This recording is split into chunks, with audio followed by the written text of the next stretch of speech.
Namaste and Satnam, my big blob of stardust. Happy summer solstice, also known as here in the West, the first day of summer. So today is the longest day of daylight, and it also is the day where the sun appears the farthest. Like if you go and look up in the sky, don't stare at the sun. But apparently it looks the smallest. I don't know all the scientific specifics, but the stuff that I do know about is the sun gods from the different pantheons from around the world. That's what I wanted to talk about today in celebration of the first day of summer. As you know, I'm from Phoenix, so many of you that are not from the desert are probably happy. Yay, it's summer. That means fun. And it does mean fun. But for us here in Phoenix, it means we're going to burn for 2 months straight. Today, I think we're getting to 114 or 112 or 114. Basically, at that point, it's the same. So I wanted to get into nature a little bit. Can you see? It's just a little, you can see the cactus and the tree. That is a Palo Verde tree mixed with a cactus.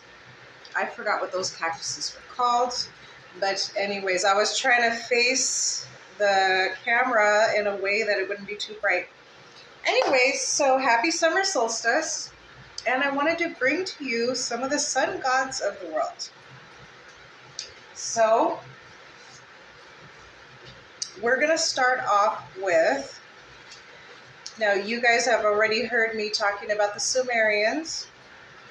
And yes, they have a sun god. This is, if you could see him, so I got a picture of an actual clay tablet. You can see the sun up here. So this is Uthu in Sumerian, and in Babylonian, Shamash. Remember, it's the Babylonian gods and the Sumerian gods are the same. There's only a few of them that have different names.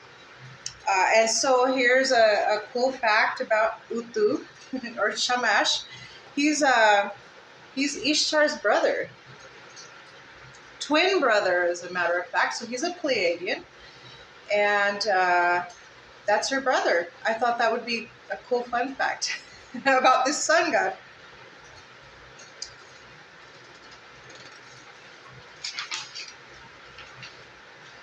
Okay, I have to look at my notes on this one. The cool thing is, me doing these videos for you, I'm still learning. So I'm learning with you guys, because I had no idea who this guy was. He's a Mayan god, the Mayan sun god. This is also from an ancient plaque, ancient art. Now, I would rather show you these than the Hollywood versions of these guys, even though the Hollywood versions are really cool and they all have 6-packs and, you know, they're all like and hot, but it's better, I don't know, I think it's a lot cooler to see their depiction. And so his name, I have to look at my notes, it's Kenich Ahau. If you know, if I'm saying it wrong, correct me. Kenich Ahau. I don't know if I'm saying it right or not. I still have to look at my notes.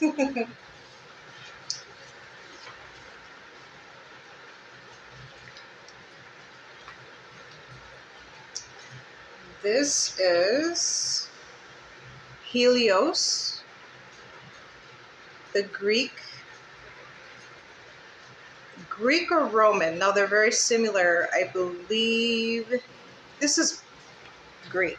I'm just looking at the pattern down there, but they're pretty much the same. Okay, this is Helios. And if you could see the chariot with all the horses, you're going to see a similarity with the next few gods that I show you.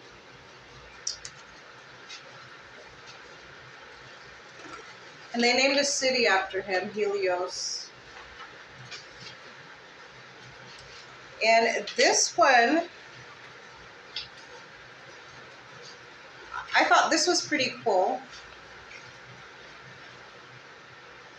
This is Sunna. She's a Norse goddess. So this is actually the only goddess out of the sun gods. She's the Norse god of the sun, goddess, Sunna. And actually, she's also known as Sol. Interesting, right? Because that's a Spanish name, but Latin was actually the language of ancient Rome. Ancient Rome, there actually were, well, they were white folks. So I'm Hispanic, and well, my Spanish it's okay. I'm working on it. But we're actually speaking a white folks language, and I mean that's the Latin name Sol, but Sunna also, and that's the Norse goddess. That's going to be the only female in here. I thought that was very interesting as well. Let me organize all these guys over here. Okay. So here we go to one of my favorite pantheons, the Hindu pantheon. So this is Surya. And look how you see how the past couple of ones I've had these chariot of horses. I find that interesting. And I've got a fun story, just a quickie. No wrong ideas here. Okay. After I show you the last sun god, he's probably the most popular because he's the Egyptian god, Ra. You guys have probably seen him. That is the Egyptian sun god, and he's got the sun disk right there on top of his bird head. Okay.